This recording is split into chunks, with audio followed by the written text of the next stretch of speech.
Welcome to the First and Inches podcast, where every play counts and every take hits hard. Right. David is repping the dynasty that is the Kansas City Chiefs. George bleeds black and gold for Steeler Nation, and AP is still waiting on the Vikings to show up in February. We're breaking down the biggest stories in football, baseball, and anything in between. We're calling it like we see it, and no fan base is safe. Touchdown! This is the First and Inches podcast. Are you ready for some football? We're ready for some football, baby.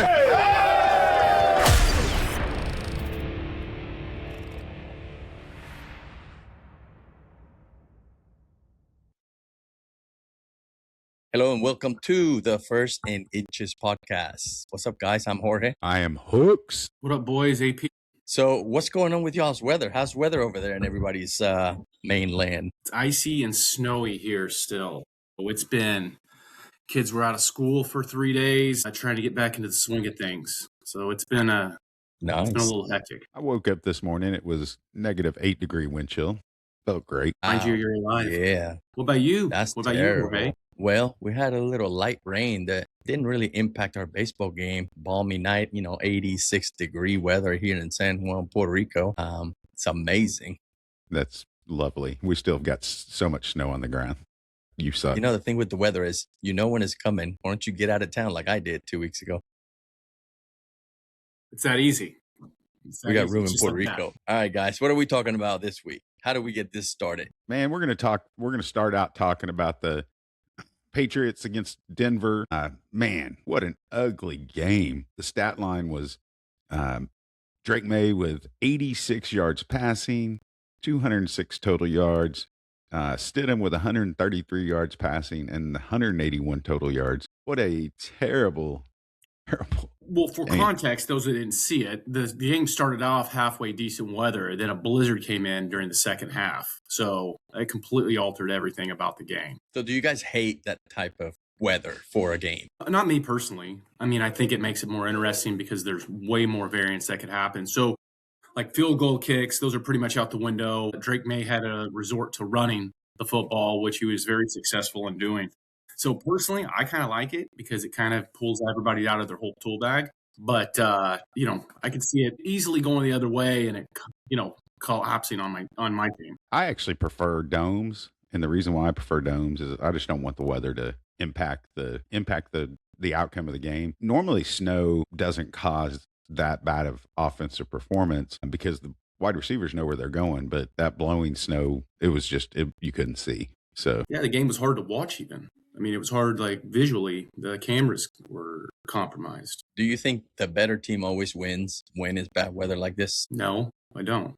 I think it's so much could go wrong or right, if you will. Missed field goal would have been a 35-yarder, could easily just get shanked the other way. So, no, I think it's primarily luck, no matter what, because you can't prep for a game like that when the snow's blowing sideways and things, you can't throw the ball, you got to run it. No, I think it's all luck in that instance. Do you think both teams adjusted properly to what was going on in their play calling? I don't know. Honestly, I don't know. I don't know how the forecast was looking because as far as I know, there was not supposed to be that bad, right? I think everybody prepared as much as you can, but you cannot prepare for that kind because you can't replicate that, right? You can't replicate that in a practice. You can't replicate that in a dome. So, I mean, I think the better team won. But I think the Broncos could have easily beat the Patriots and been in the Super Bowl, so if it wouldn't been for luck in that kind of case. All right. We know that was an ugly game. Why talk about it? Let's talk about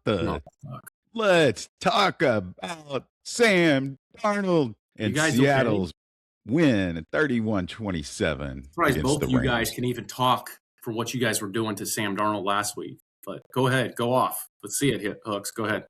What about your favorite? I'll let Jorge start on Seattle. Listen, he reminds me of Nick Foles, right? Was it Nick Foles? Yeah. He didn't do anything super great, right? But he didn't do anything to lose the game. Listen, the Seahawks are stacked, man. They're a complete team, okay? So it's good to see Darnold in the Super Bowl. Yeah. Hey, look, I'm happy for the guy. Well-deserved. He's not the best quarterback. He's a top 15 quarterback in the NFL. He wouldn't be there if it wasn't for his defense, if it wasn't for their running backs and their coaching. So, I mean, it's a team effort. Congratulations. He does deserve to be there, but he is not the guy you guys painted him to be. But look, I concede. I was wrong. He had a hell of a game. He deserves it. He got there. He led that team to the Super Bowl. Cost Kwesi, the Vikings GM, the job. Although I do think a lot of that comes to his poor drafting. But anyway, yeah, what do you think, Hooks? What's your opinion on it? Besides your TMJ that you have. So I love it. I hope this ends up being in the clip, but man, you get the GM fired from your old team. Like, the Thursday before he got fired, the GM was talking about, you wake up at night and think about, maybe I made this decision wrong. I mean, 100%, if the Vikings had Sam Darnold instead of 9, they probably are in the same boat playing for the Super Bowl championship. Yeah, they've got a top defense, great running backs. Yeah, I agree. 100%. Wide receivers, so I mean, all they needed was a quarterback, and man, Arnold was clutch, 346 yards. I will say this though, I don't want to make this about the Vikings. I just want to say one thing. The Vikings missed the game this playoffs by half a game on piss poor special teams specifically against the Bears, which I think I talked about that week. So, you're right. They get there with Sam Darnold at quarterback. I still don't completely fault them for not re-signing him for the last 2 games. But anyway, I don't want to get into that. Hey, Jorge, you remember when Adam was talking about that Darnold was going to see ghost? What are those ghosts like? Did you see that? We'll see how he got. We'll see. 2 weeks, 13 days, whatever. We'll see. Well, according to you, 13 better quarterbacks didn't even make it 14. This far. So you got to give him some props. Yeah, I give him some props. I'm just saying that a lot of quarterbacks would be in the same position as Darnold is now. 14 other quarterbacks probably. I mean, without not even off the top of my head, but 14 other quarterbacks would probably be in the same position if they had the same setup as Darnold. That's all. Man, what a difference of a game, though. 31-27. Puka and JSN going for over 150 apiece. Sam Darnold and Matt Stafford throwing for 346 and 374 yards. Man, clutch Sam Darnold. Well, yeah, okay. I'm not going to argue with anything anymore about that. Well, maybe in 2 years he can go back to Minnesota. So, yeah, $30 million a year. $30 million a year. All right, let's. We got the Super Bowl coming. We'll deal with that later. But let's talk about another move that just happened in the NFL. And I'll tell you right now, I will call the Pittsburgh Steelers the chump of the week. They are my chump of the week for hiring McCarthy. I don't like it. I don't like it one bit. I don't get it. Okay. Nobody should have hired him after Green Bay. Dallas was dumb about hiring him.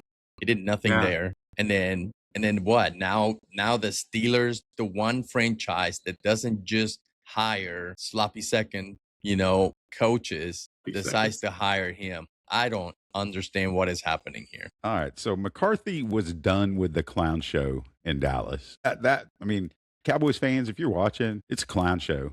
And it's just not a place to be. So now he gets to go to a team that's got a good track record. And he's got the 4th most wins amongst active coaches now. And he's 174 and 112. So he's a darn good coach. And, it disappoints me. I really wish the Steelers wouldn't have gotten him. What about what does that mean for the quarterback, Jorge? I don't know. His little boyfriend, Rodgers, might come back now. So I hate it all the way around.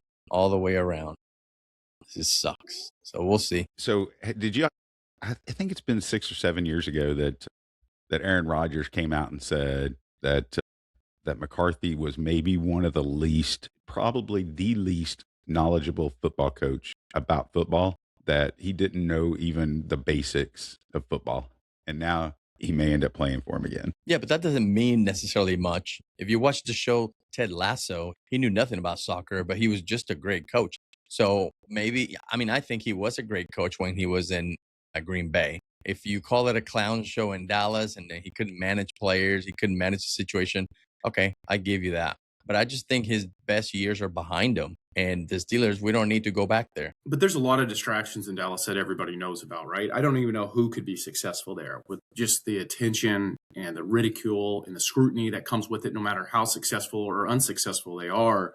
I think that it's a hard climate to be in. So if he does a really good job and hires an assistant coach for his defense like Flores, I think it would work out well. Well, that's the best news for us Vikings fans is Brian Flores coming back, and he has a top 3, top 4 defense in all metrics, DVOA, whatever you want to cite, and he's a leader of that defense, and he takes a lot of marginal talent and he brings it to an elite level. But that's not what I really want to talk about.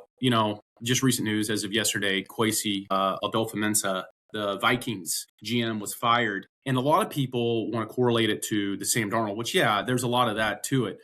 But I'm going to tell you the main reason why I think since 2012, they've had one really outstanding draft pick, and that was Jordan Addison, whose fifth-year option is probably not going to be picked up because of his legal issues. I think firing him before the draft was a bigger reason than the Sam Darnold signing. I think there's a lot of collectivism on that Sam Darnold, J.J. McCarthy weigh in, especially a guy who they cite as the quarterback whisperer and their head coach, Kevin O'Connell. So to say that that's solely on Kwesi, the quarterback issue, is wrong, I think, especially with the coach of the year in KOC. I think by and large was his lack of success in that NFL draft since 2012, just complete atrocities that he's over year. They had to fire him, and I think the large part reason was that. The Brian Flores thing helps. It's the timing's a little bit weird, with them not hiring another GM, because you think whoever the new GM is would want to have a lot of say in that draft, and they have a little bit of time in between then. But I really think, again, the expediency of that was driven from his horrible draft history. So what about Mr. Vaccine, Travis Kelce? What's the story with him? Hold on. I want to talk about Flores real quick. Mm-hmm. $3.5 million a year, well deserved. He's got 4 Super Bowls and has done really well at the 3 out of the 4 places he's been. Mm-hmm. I think he's that's a home run. Now the only thing is you can't forget there's still 2 openings. And I think they're both waiting for Kubiak. And if they are both waiting for Kubiak, that other one may end up being Flores. Lost connection. That would be fun. Interesting. So, musical chairs. The longer this drags out, I think Kelce's coming back. Said it. 13,000 yards, 82 touchdowns, coming back. Unless he gets some medical endorsements, correct? Unless there's a new world tour for Miss Taylor Swift and he needs to be on the road. Yeah. And he needs to get there. Football career. That's right. I really think he's coming back. Hiring Bieniemy back helps the cause, and I think his brother retiring, and he's probably a little bit of him regretted retiring and not being able to keep playing. So that's what I'm crossing my fingers for anyway. What do you think? Do you think there's more him coming back is more like for the Chiefs anyway? Do you think a lot of it is nostalgia too, more so for fans like you, or do you think there's actually a level of talent that they can't replicate there? Which, if you had a percent, what do you think it's more heavily favored? So I don't base a whole lot of my thought about a tight end except maybe on like fantasy football points. He ended the season as the 3rd best fantasy football player at the tight end position. He's still very viable, and that's with losing Mahomes, before they got eliminated from the playoffs. Mm-hmm. So, but from the average fan that doesn't know that, though, do you think a lot of it, them wanting him to come back, is nostalgia because it's a familiar name, it's somebody that they'll pay to see? There's the Taylor Swift factor. I would say it's more so that than actual talent, in my opinion. Average fan, not some guy like you, groupie. You're talking about Swifties, right? Yeah, Jorge knew what I was doing there. All right. So, listen, I mean, this is going to be like another, I don't know, couple hundred tickets every time there's a home game and they think Taylor Swift is going to be there. I don't think it's a huge impact, but I think he's still at the very top of the, the core of tight ends in the league. And he's got a complete game. It's not all about those stats that you just mentioned a minute ago. I don't know if you if you watch the Dallas Cowboys run plays, nobody blocks in that scheme. So, so Kelce, he does have a smart football IQ, a high football IQ, and he understands, and they utilize him in a lot more ways than just catching passes. So he's important to that offense, and he could help any offense in the league. I don't think he's done physically, playing the game. He could still be very productive. All right. So do you guys want to talk about the Super Bowl, or do you want to save that for next week so we can do a Super Bowl? Yeah, I think maybe saving it for next week, boys, would be more appropriate. That way, we can invest way more attention to it, in my opinion. Let's go Seahawks! Yeah, man, how many days to why the opening day? Seahawks are going to win? Oh, that. Yeah. No work stoppage. It's not happening. Just you can clip it. That will. No work stoppage. The players are not going to accept us. No, just clip it. We'll see. To be gained. That's the problem. Right, correct. That right there. The gain outweighs the potential loss. And that's why there will be one. Clip it. Yeah, 100%. Unless something happens. And again, to Jorge's point, there's too much to be gained for something to happen in between now and then. There has to be a massive conceding from one of these sides for all this to work out. What I'm saying is a lot of times there's compromise. I don't think that there's not even any form of like bridge for compromising right now. They're so far off because of what Jorge said. Too much to be gained. I think there will be a stoppage. No, there's no chance. It's not going to be a stoppage because I hope you're right because I love baseball, but yeah, I hope you're right. So, all right. No chance. That's right. And a big day today, Jorge. It's the Royal Rumble tonight. Oh, no, I'm excited.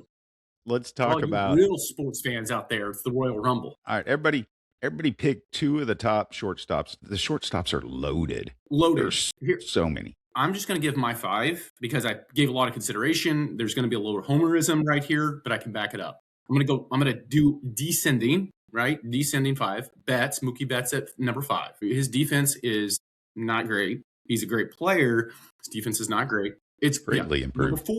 Number four is a guy that would probably be the best shortstop in ball, but he can't stay healthy. Corey Seager. Okay. I'm going to skip over number 3. I'm going to go number 2, Jorge's boy, Francisco Lindor. He's on the Hall of Fame trajectory. He's the best in the game. One of the best in the game. Sorry. Number 1, local guy, Bobby Witt. Incredible year over year. Had a little bit fall off from his prior year in 2024, but still had an incredible MVP level play. Number 3, Ellie De La Cruz. And I'm going to tell you, you guys are like, okay, hold on. His defense. Let me tell you something about his defense. So he had a busted thigh. Played through that because he's a gamer. All 162 games. He's got much more ground covered that he covers in shortstop than anybody but Bobby Witt in ball, right? Okay. He's got a better arm than anybody in ball. He is here.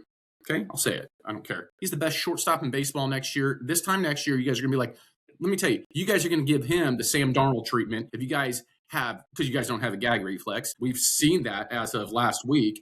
Best shortstop in ball this time next year, better than Bobby Witt. Take it to the bank. Put that in your pocket and smoke it. Huh?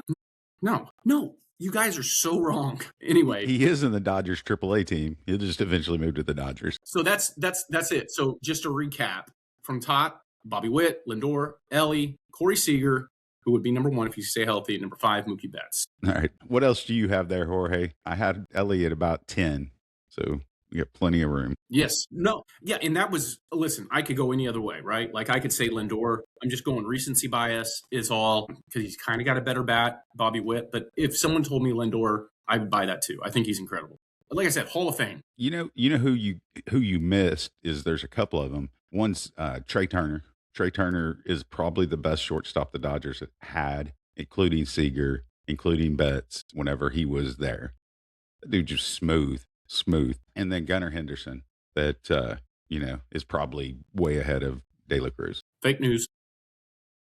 As good as the shortstop list is, and like I said, it was 10, 12, 15 people deep. The third baseman, God dang, they're terrible. Yeah, it's a lot of older guys at third base, if you notice, right? So a lot of those guys, I'll tell you, my top 5, of course, Jose Ramirez, new contract extension. He's a credible baseball player. Probably, even though he gets a lot of publicity nowadays, still one of the most underrated talents that there are. Number 2, I had Matt Chapman, who is the best defensive third baseman, if not one of the best defensive infielders in all of ball. Alex Bregman was number 4. Number 3 is who the Reds may end up re-signing, and Eugenio Suarez. They're waiting on, which we all know the reason why. Well, I'm not going to get into the economics of baseball, but TV deals and whatnot. So number 3, Eugenio Suarez. Number 4, I said Bregman. Number 5, new third baseman to Jorge's team, the Mets, Bo Bichette, who's going to be playing third base. I think he is going to be an absolute baller like he was at short.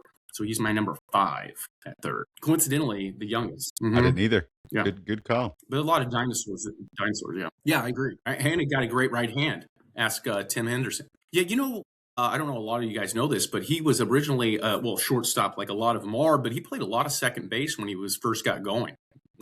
He was a big-time second baseman when he first started hitting it off with the then Indians, now Guardians, whatever you want to call them. Hooks? I just want you to see, go get it out of the ocean. So Max Muncy has got to be in the top. What do you call him? What do you call him, Jorge? Max what? What do you Max call him, Jorge? Munchie. Munchies. And you know what? Like baseball is so getting close, but the greatest thing that happened when y'all were talking about your third baseman is the douchebag of all douchebags didn't come up in your top 5. I love it. Manny Machado. Right, yeah. You know what's funny? I saw a video of him, some clubhouse thing with him and a couple of the other guys, Francisco Tatis, and that dude Machado has toothpicks for legs. I mean, those things. He looked like they were atrophied, like he'd been in a wheelchair for like the last 6 months with an injury. Those things were wow, because that dude still got some pop. A lot of that, as Jorge knows, a lot of that's from the trunk level. Yeah. All right, so Chump of the Week. Who wants to go first? We've been joking about Chump of the Week all week, so who wants to go first? Yeah, with me, I hate to sound, canned and not non-original, but it's the whole Vikings, and I know, I give you guys hell about it, but this has been a problem that everybody knew leading up into this, and it's not. Listen, it's the whole Chump was the optics and their narrative leading in. When it was the build up with, remember when McCarthy went down the third time and Max Brosmer was coming up and they were basically saying, they're trying to get this organic marketing behind everybody about how awesome Brosmer was going to be. He's the next, Brock Purdy. Brock Purdy, right? Remember that? And that was a mess. That turned out to be a complete disaster. They put him up against the Seattle defense, who is the reason why they're in the Super Bowl, not because of your guys' boyfriend Darnold. And then a whole bunch of combination things. And then with the quarterback and the whole thing, they just never got control of it. The Vikings led to their own demise from their lack of communication from top to, I guess, bottom. So the Chump of the Week, they got to get that dialed in with their next. So the final Chump of the Week, the right Chump of the Week, is the NFL Hall of Fame voters for not voting in Bill Belichick. Yeah. That is a travesty. Yeah. And, he had to at least have 11 people who didn't vote for him. And only 2 people have come out and said, I didn't vote for him. It's somebody from the KC Star, which is the worst newspaper ever, and somebody from Fox in Indy that came out. And it's like, this should not be a private vote.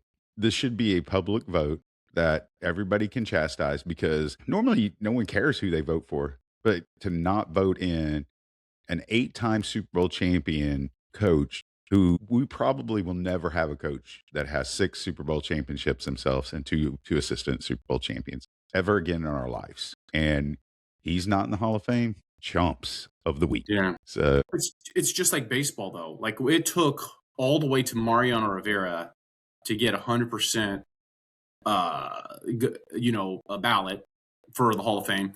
But the 2 priors that were egregious were my boyfriend, King Griffey Jr., and even Derek Jeter, which you can make an argument about Derek Jeter. I don't care. But both of those guys still deservingly should have 100%. And then it took Mariano Rivera. I don't know. It doesn't make sense. I think it's a lot of ego. with those guys. You know what I Well, mean? it's all press people voting. So it's, I mean, there's some former players and coaches, Well, but that's just because they're in the press. Well, right. And Belichick was a dick. And they it was about an ego, I think. He probably pissed some people off, or somebody that they knew. They're sticking up for their boy. Chumps. Hey, like an extra chump of the week is ESPN. What are we doing? WWE is not a sport. Oh, yes, it is. We're a sports channel. This is a big night, Hey, folks. you can debate whether or not you like it, but it's not a sport. It's not a sport. So if you like it, fine. Can't see me. All right. I know it's good. Well, man, Jorge, have fun playing baseball this weekend there in Puerto Rico. We're jealous. Yeah, hell yeah. You have to send us some highlights. Old school. Go Reds.